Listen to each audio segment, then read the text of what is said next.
स्वागत है दोस्तों स्टडी फॉर यूपीएससी में। हम लोग इकोनॉमी का आज पार्ट 17 पढ़ेंगे, 17वां पार्ट, जिसमें हम लोग जीएसटी का विशेषता पढ़ेंगे, जो आपको पिछले वीडियो में बता दिया गया था। तो देखिए, जीएसटी की विशेषता में पहला नंबर यह है कि यह उपभोग आधारित टैक्स है, यानी कि कंजप्शन बेस्ड टैक्स है। चूँकि उत्पादकताओं, विक्रेताओं आदि द्वारा क्या किया जाता है कि आईटीसी के माध्यम से उसका टैक्स वापस ले लिया जाता है, जबकि जीएसटी में होता यह है कि उपभोक्ताओं को आईसीटी का लाभ तो नहीं मिलता है। तो मतलब क्या हुआ, उपभोक्ता ही उपभोग करता है तभी ना उसको पूरा टैक्स, यानी कि इसको पूरा का पूरा टैक्स देना पड़ जाता है। इसलिए इसको कहा जाता है कि उपभोग आधारित टैक्स है, यानी कि उपभोक्ता तो आईटीसी देता नहीं है ना, तो इस सब को टैक्स नहीं लगा। जब आप उपभोग कीजिएगा तब टैक्स लगेगा, तो इसलिए कंजप्शन बेस्ड टैक्स है। इसके अलावा जीएसटी जो है वो डुअलिस्टिक है, यानी कि डुअल जीएसटी है। इसका क्या मतलब हुआ, क्योंकि होता ये है कि एक ही लेन देन पर ना केंद्र और राज्य दोनों साथ साथ टैक्स लगाते हैं, जैसे सीजीएसटी, एसजीएसटी। ठीक है, क्या होता है कि जब अंतर्राज्यीय व्यापार होता है ना, अंतर्राज्यीय व्यापार में ये दोनों को जोड़ के लगाया जाता है, जिसको आईजीएसटी भी कहते हैं, इंटर स्टेट जीएसटी भी कहते हैं। ठीक है, लेकिन है दो ही, डुअलिस्टिक नेचर का है। इसके अलावा डेस्टिनेशन बेस्ड जीएसटी, मतलब डेस्टिनेशन बेस्ड टैक्स है। ये यही बात है कि जहाँ उपभोग होगा, यानी कि ये इसी पहला वाला बात है कि जहाँ उपभोग होगा ना वहीं पर ये टैक्स लगेगा। ये पहला नंबर पॉइंट से ही उभर के आया है। तीसरा नंबर पॉइंट कि जीएसटी उस जगह लगाया जाता है जहां वस्तु और सेवाओं का क्या होता है, उपभोग होता है। मान लीजिए मोबाइल बना तमिलनाडु में और बिका और उपभोग हुआ बिहार में, तो टैक्स किसको मिलेगा? टैक्स कहाँ लगेगा? तमिलनाडु को नहीं मिलेगा, बल्कि बिहार को मिलेगा। पहले वैट में ऐसा नहीं होता था। ठीक है, अगला नंबर विशेषता इसी में जोड़ दिए हैं। जीएसटी में, भारत में जीएसटी की 5 प्रमुख दरें हैं। कितने हैं? 5 है। पहला देखिए 0%। इसमें कॉमनली दूध, अनाज, फल सब्जी, जो खाने योग्य चीज़ें होती हैं, जो अनपैक्ड होता है, मुख्य ये है। एक स्लैब है इसका 5%, जिसमें चाय, कॉफ़ी, चीनी, खाने की मतलब बेसिक चीज़ें हैं। ठीक है, उसके बाद 12% में मोबाइल, दवाइयाँ, प्रोसेस्ड फूड, और 18% में कपड़ा, आईटी सर्विस, एसी, रेस्टोरेंट। ये आपको स्टैंडर्ड गुड हो गया ना, ये कॉमन व्यक्ति वाला में नहीं आएगा, ये बेसिक हो गया। बेसिक गुड्स इसमें आएंगे, इसमें स्टैंडर्ड गुड आएंगे। ठीक है, और 18% जो है वो आपको लग्जरी और सिन गुड्स में लगाया जाता है। 28% जो है आपको लग्जरी और सिन गुड्स में आता है।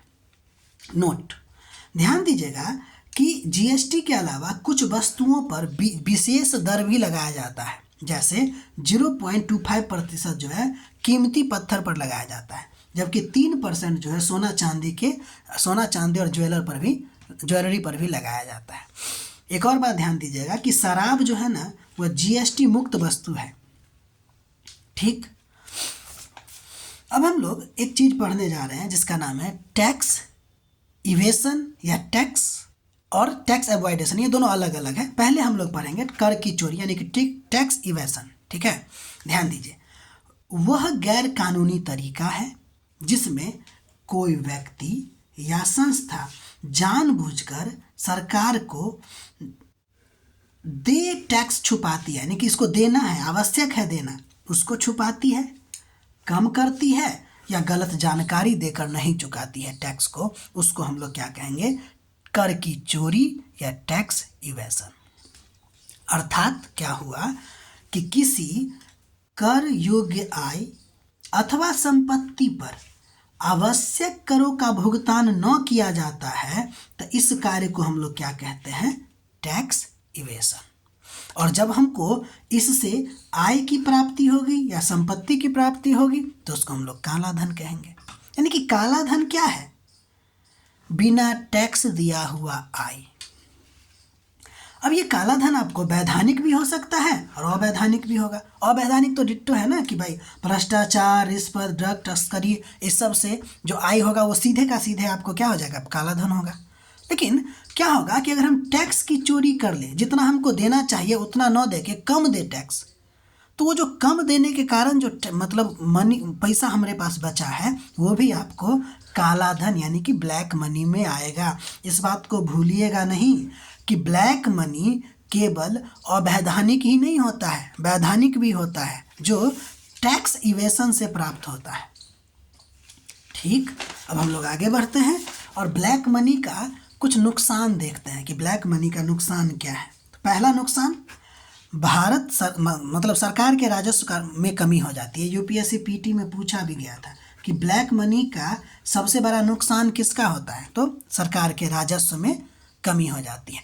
इसके अलावा अर्थव्यवस्था पर ब्लैक मनी का नकारात्मक प्रभाव भी पड़ता है। देखिए क्या होता है, होता ये है कि काला धन से तो मतलब कि सामाजिक असमानता बढ़ता ही है। क्यों ऐसा हम कह रहे हैं, क्योंकि देखिए होता यह है कि काले धन की वजह से ना हम लोग मुद्रास्फीति जैसे कारकों पर नियंत्रण नहीं कर पाते हैं, जिससे समाज पे प्रभाव पड़ता है। इसलिए काले धन से न केवल सामाजिक असमानता बढ़ती है बल्कि शैडो, घोस्ट या पैरेलल इकोनॉमी का भी निर्माण होता है। ये बहुत इंपॉर्टेंट पॉइंट है।